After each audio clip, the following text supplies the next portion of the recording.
Hi, this is Jason from Horrific Nightmares, and now the moment we've all been waiting for. My top 5. In my top 25, modern day slashers. I'll say again, this list was incredibly hard to compile. I didn't think it would be as hard as it ended up being, but it's been a lot of fun doing it. I hope you guys have enjoyed my picks. Keep in mind that these are just my opinions. I'm sure everyone has their favorite top 25 modern day slashers. This just happens to be mine. Now let's get right into it with number 5, Hatchet. This is a fantastic film. A film that, when I first saw it, I didn't really like it. Probably because I fell asleep on it. People say, how could you fall asleep in Hatchet? I was really tired. I don't know what it was, but it just didn't set right. And I'm going to be doing a series soon called Second Chance Cinema. For this particular reason. Where I focus on films that I give another chance that maybe I wasn't in the right frame of mind when I watched them, or whether I was tired. But, giving films a second chance sometimes really pay off, and I love this film. After I watched this for a second time, I was like, how could I not like this? And I was like, oh yeah, I fell asleep. That would probably do it for anybody. But I do love this film. Hatchet is definitely one of the best modern day slashers. I love the mythology behind it. Kane Hodder definitely plays Victor Crowley. He's incredible in this film, as in all the films, although I haven't seen Victor Crowley yet, so I can't comment on that. But the 3 Hatchet films, he's really good in them. Good to see him back. Well, not back, he never really went anywhere, but nice to see him as a lead villain in a franchise. But anyway, that's number 5. 2006's Hatchet. Awesome film. Coming in at number 4, Malevolence. Now, I do like the second film as well, Bereavement, and I know that they are filming a third one. I believe it's called The Killer, if I'm not mistaken. I saw Bereavement first, and I really enjoyed it. And I heard someone talk about it on YouTube, saying that this is the actual second movie in the series. I was like, what? So, when they said it was Malevolence, I checked it out. Absolutely loved it. Definitely one of the better modern day slashers. This film never gets old to me. It's a fantastic film. And the second one I don't really consider a slasher. It's more of a torture sort of movie, I guess. I don't know. But I do love Malevolence from 2003.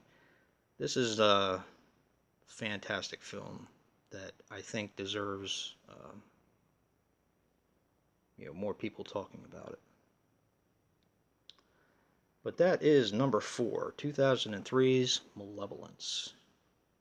Awesome film. Number 3, Wolf Creek. I love this film. I love the second one. I even really enjoyed the limited television series. I thought was really done well. But this film, is it a slasher? Is it a torture type of movie? I consider it a slasher myself, along with, I guess, a torture type movie, but it just, it really impressed me. I wasn't really sure what I was getting into when I first watched this film, but I'm so glad I did. I'm trying to think of the guy's name who played the lead, the bad guy, and I can't think of his name for some reason. I'm drawing a blank. But he does a fantastic job in this film. I'll always like this film. Wolf Creek from 2005, coming in at number 3. Coming in at number 2, American Psycho. This was a tough one. Between this and my number 1 film, I absolutely love this film. It was one of the ones that I wanted to see when it first came out. I did. It just completely blew me away. I love the 80s references in the film. Christian Bale, I thought, was just, and he was so incredible in this film. Definitely a different type of slasher film, in my opinion. But this will always be one of my favorites. This would probably make my top 20, 25 favorite slashers of all time, because I do love this film. And this is 2000's American Psycho. A sequel, not really that good. Very disappointed in it. And number 1, I don't know if this will be a surprise or not, but it is Behind the Mask, The Rise of Leslie Vernon. As you can probably tell, I haven't upgraded to Scream Factory Blu-ray yet. I'll get there. Just haven't done it yet. I love this film. This is a movie I first saw on cable, and it just blew me away. I was like, what the heck am I watching? I'm not going to spoil it for anybody. The interesting parts of this film and how they handle... See, I'm afraid I'm going to say something that's going to spoil it. I'm just going to say I love this film. I will recommend this to anyone. Surprisingly enough, I showed it to my wife, and she doesn't like horror movies. I thought she would enjoy the... See, I almost said it again. The modern part of this film. But she didn't. She actually didn't like it, which I was very surprised at. But I love this film so much. I've watched this film so many times. I think this film is so creative. It is just... It's probably in my top 5 favorite slashers of all time. Definitely in my top 10, there's no doubt about it. Definitely a credit to its genre, definitely. And that is number 1, Behind the Mask, The Rise of Leslie Vernon. God, I love this film. Such a cool film. Anyway, let's get to some of the ones that didn't make the cut, that were on the list. No Man's Land, Rise of the Reeker from 2008. My Bloody Valentine, the remake. In my opinion, one of the better ones, from 2009. The Redwood Massacre from 2014. Definitely one of the modern day slashers that kind of hurt not to put on this list. Almost made it, but not quite. And 2012's Maniac reboot, reimagining. The reason why this is not on the list is the same reason why I didn't put Maniac on my original slashers list. They are 2 of my favorite films, but I don't quite consider them slashers. I consider them more character studies. Like I said, just my opinion. I do love Maniac and the reimagining or reboot or whatever you want to call it, but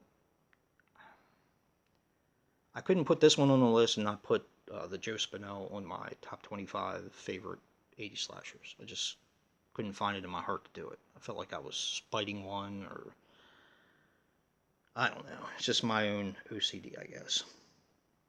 But like I did in the top 25 80 slashers, I'm going to give you a few that I do not own the physical copies of that would have definitely made the list. 2009's Basement Jack. I love that film. I definitely have to pick up a copy. I just haven't gotten around to it yet. But it is a really, really cool film. 2014's Girl House, with Sloan, I think, is in it. He plays the killer. I love this film. It's absolutely fantastic.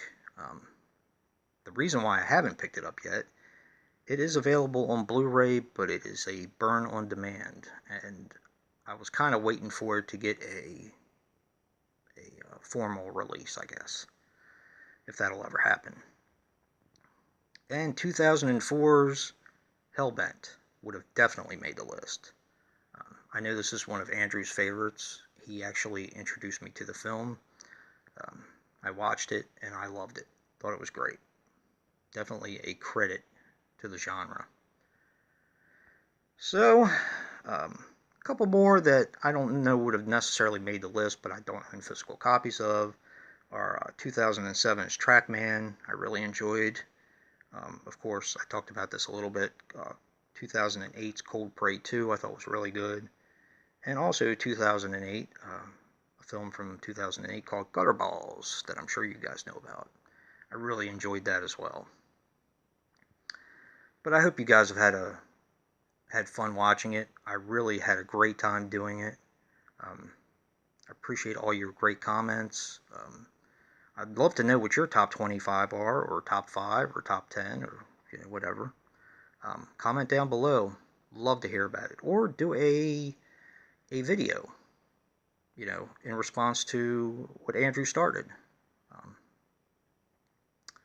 But until next time, guys, peace.